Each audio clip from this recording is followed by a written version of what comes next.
कैसे है हमारे शेर शेरनियों, आप सभी को हमारे यूट्यूब चैनल पर स्वागत है। तो आज के वीडियो में मैं आप सभी को बताने वाला 10th क्लास का बहुत ही महत्वपूर्ण और बहुत ही वीवीआई ऑब्जेक्टिव क्वेश्चन और सब्जेक्टिव क्वेश्चन, यानी कि इस टॉपिक से अगर आप सभी का एक भी अगर आप भी हमारी इस वीडियो को देख लेते हैं तो इस वीडियो से आपको आपके 2024 में आप एग्जाम 10th क्लास का 2024 में एग्जाम देने वाले हैं, उसमें आपको कम से कम 1 या 2 नंबर का क्वेश्चन आपसे आराम से पूछ दिया जाएगा। तो चलिए आज के वीडियो में मैं आपसे को समझाने वाला हूँ अम्ल, क्षार और लवण के बारे में, यानी ये 10th क्लास के केमिस्ट्री का बहुत ही महत्वपूर्ण और पॉपुलर टॉपिक होने वाला है। तो चलिए सबसे पहले समझते हैं कि यानी अम्ल, क्षार तथा लवण के बारे में आज के वीडियो में समझते हैं।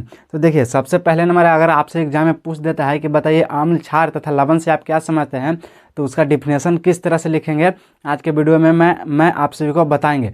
तो देखिए चलिए शुरुआत करते हैं। देखिए, सबसे पहला नंबर क्वेश्चन हमने लिख लिया था बोर्ड पर, पहले ही क्वेश्चन को लिख लिए हैं, जिसमें पहला नंबर क्वेश्चन कह रहा है कि बताइए अम्ल, क्षार तथा लवण से आप क्या समझते हैं।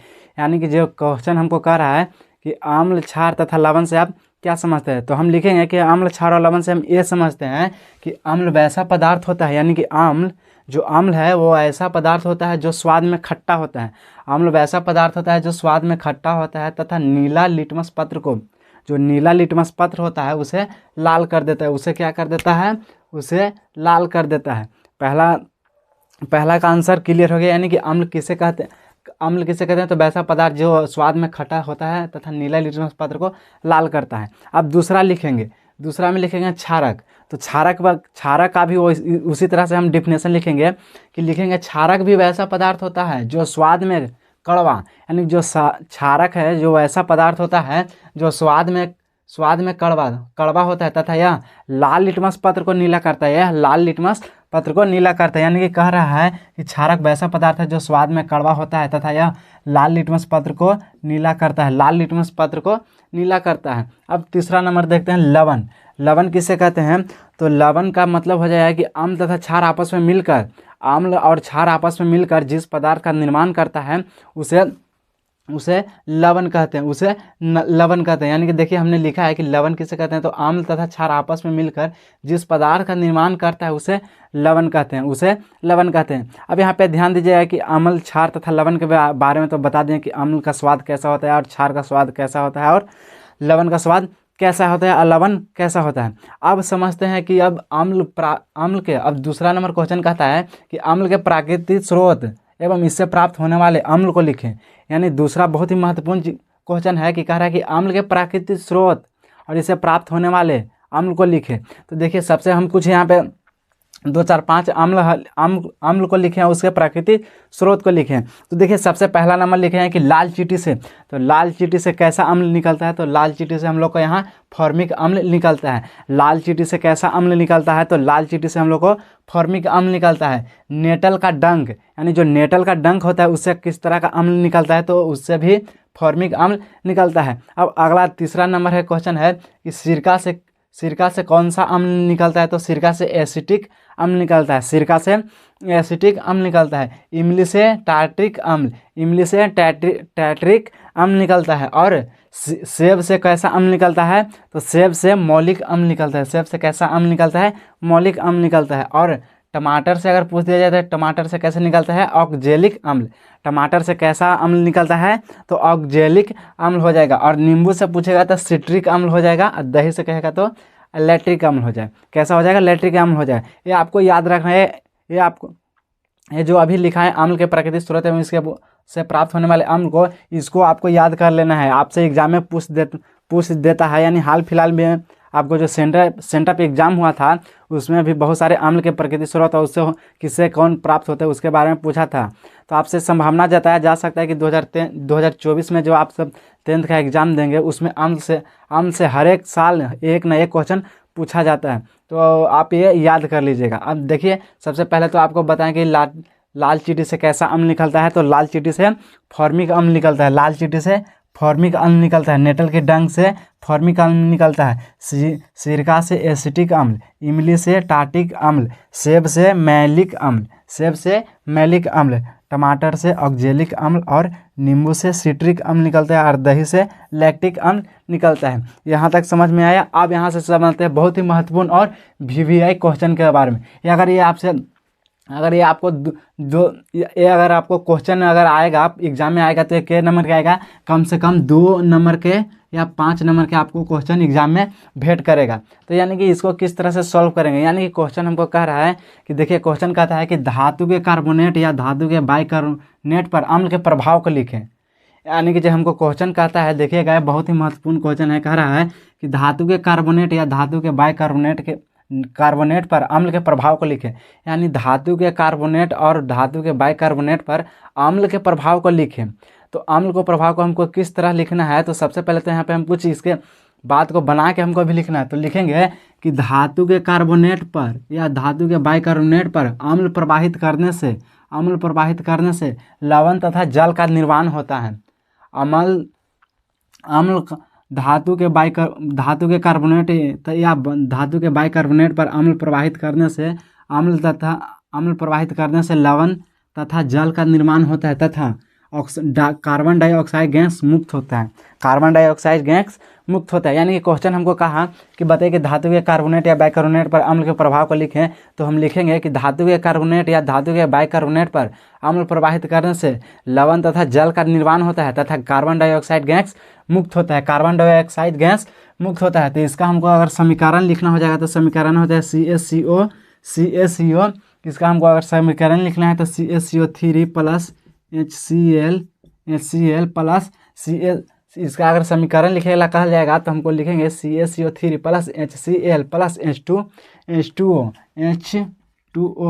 प्लस ऊपर में कौन गैस मुक्त होता है, तो कार्बन डाइऑक्साइड गैस मुक्त होता है। अब दूसरा नंबर क्वेश्चन समझते हैं। दूसरा नंबर क्वेश्चन कहता है, देखिए ध्यान से अभी हमारे इस वीडियो को देखिएगा। दूसरा नंबर क्वेश्चन कहता है कि धातु के ऑक्साइड पर अम्ल के प्रभाव को लिखें। यानी कि जो धातु के ऑक्साइड पर अम्ल के प्रभाव को लिखें, पहला नंबर में लिखे धातु के कार्बोनेट या बाइकार्बोनेट पर अम्ल के प्रभाव को लिखें। अब दूसरा नंबर क्वेश्चन कहता है कि धातु के ऑक्साइड पर अम्ल के प्रभाव को लिखें। तो अब लिखेंगे कि धातु के ऑक्साइड पर अम्ल प्रवाहित करने से लवण तथा जल का निर्माण होता है। अगर इसका समीकरण पूछ दिया जाए तो इसका समीकरण होता है इसका समीकरण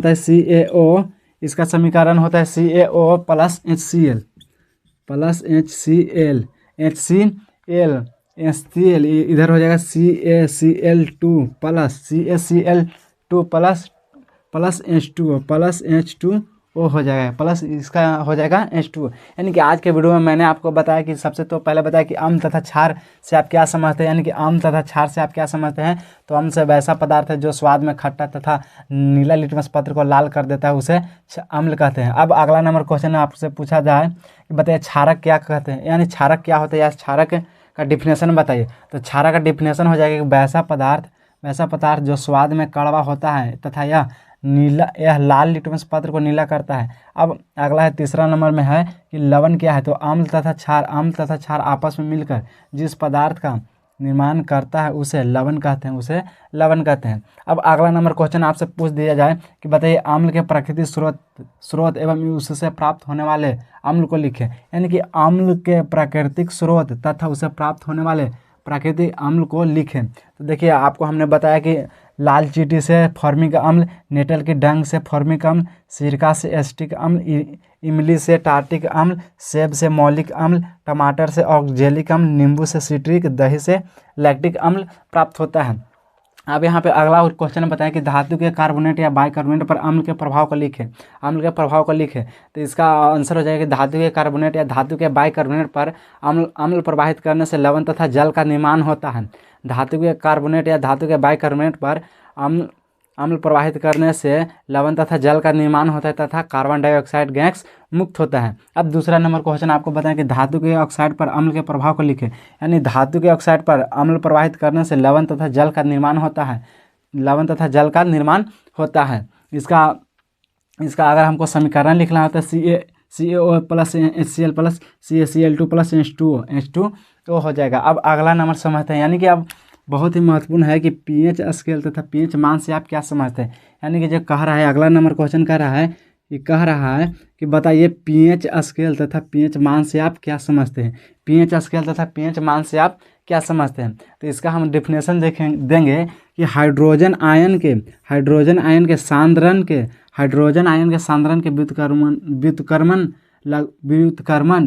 व्युत्क्रम लघुगणक को हाइड्रोजन आयन के सांद्रण के व्युत्क्रमण लघुगणक को पीएच मान कहते हैं। यानी जब कहेगा कि पीएच स्केल पीएच मान किसे कहते हैं, तो हाइड्रोजन आयन के सांद्रण के व्युत्क्रमण लघुगणक को पीएच मान कहते हैं। पीएच मान बराबर होता है लॉग एच हाइड्रोजन, पीएच बराबर होता है लॉग हाइड्रोजन। अब अगला नंबर आपसे पूछ दिया कि बताइए पीएच स्केल क्या कहते हैं, पीएच स्केल किसे कहते हैं, यानी कि पीएच स्केल किसे कहते हैं। तो पीएच स्केल ध्यान रखिएगा कि वैसा स्केल जिस पर पीएच मान अंकित होता है, यानी पीएच स्केल कहने का मतलब है कि वैसा स्केल जिस पर पीएच मान अंकित रहता है उसे पीएच स्केल कहते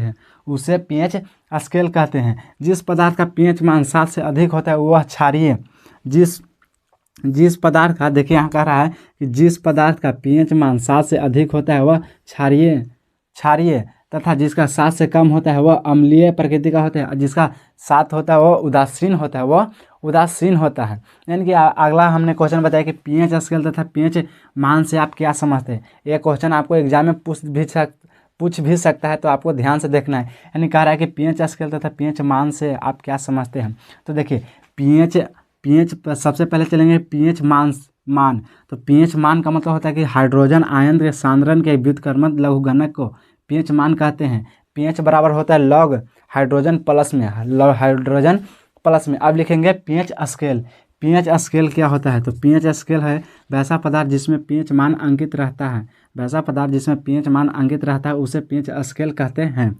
जिस पदार्थ का पीएच मान 7 से अधिक होता है वह क्षारीय तथा जिसका 7 से कम होता है वह अम्लीय प्रकृति का होता है, तथा जिसका 7 होता है वह उदासीन होता है। अब अगला नंबर क्वेश्चन देखते हैं, बहुत ही महत्वपूर्ण क्वेश्चन है। यानी कि अगला नंबर क्वेश्चन कहता है कि धोवन सोडा कैसे बनाया जाता है।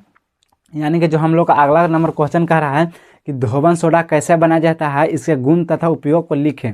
यह हमारे लोग का बहुत ही महत्वपूर्ण क्वेश्चन है। यानी कि धोवन सोडा को किस तरह से बनाया जाता है, इसका उपयोग क्या क्या होता है, उसके बारे में आज के वीडियो में बताएंगे। तो देखिए अब कहता है कि धोवन सोडा, यानी जो धोवन सोडा है जो कैसे बनाया जाता है तथा इसके उपयोग तथा गुण को लिखें। तो देखिए सोडियम बाइकार्बोनेट को हम लिखेंगे कि सोडियम बाइकार्बोनेट को गर्म करने से सोडियम कार्बोनेट का निर्माण होता है। यानी कि जब सोडियम बाइकार्बोनेट को गर्म करते हैं तो सोडियम कार्बोनेट का निर्माण होता है, जिसके जल के रावाकरण के पश्चात धोवन सोडा का निर्माण होता है। एक बार फिर से ध्यान दीजिएगा कि धोवन सोडा कैसे बनाया जाता है। तो सोडियम बाइकार्बोनेट को गर्म करने से सोडियम कार्बोनेट का निर्माण होता है, जिसके जल के रावाकरण के पश्चात धोवन सोडा का निर्माण होता है। इसका समीकरण है 2NaHCO3 फिर गर्म करेंगे Na2CO3 plus H2O plus CO2 carbon dioxide. अब यहाँ पे रावाकरण कर देंगे तो इसका फार्मूला आ जाएगा। धोवन सोडा का फार्मूला अगर आपसे पूछ दें तो बताइएगा Na2CO3 इंटू 10H2O। अब इसका उपयोग देखते हैं। तो धोने वाला सोडा का उपयोग कपड़ों की धुलाई में, यानी धोने वाला जो सोडा है उसका उपयोग किस किस चीज़ में कर सकते हैं। तो धोने वाला सोडा का उपयोग हम लोग कपड़े की सफाई में कर सकते हैं। धोने वाला सोडा का उपयोग कपड़े की सफाई में कर सकते हैं, कांच बनाने में कर सकते हैं, खारेपन को मृदु बनाने में कर सकते हैं, यानी कि खारे पानी है उसको पीने योग्य बना सकते हैं। अब इसके गुण को देखते हैं, यानी धोवन सोडा के गुण को। यह श्वेत रवेदार पदार्थ होता है। जो धोवन सोडा होता है यह श्वेत रवेदार पदार्थ होता है। यह जल में विलय होता है, ये जल में घुल जाता है और यह अम्ल से संयोज कर लवण तथा जल का निर्माण करता है। यह अम्ल से संयोज कर लवण तथा जल का निर्माण करता है। तो आप सभी से आशा करेंगे कि आपको भी अगर हमारा वीडियो अच्छा लगे तो आप भी हमारे यूट्यूब चैनल को लाइक और सब्सक्राइब जरूर करें। तब तक के लिए जय हिंद।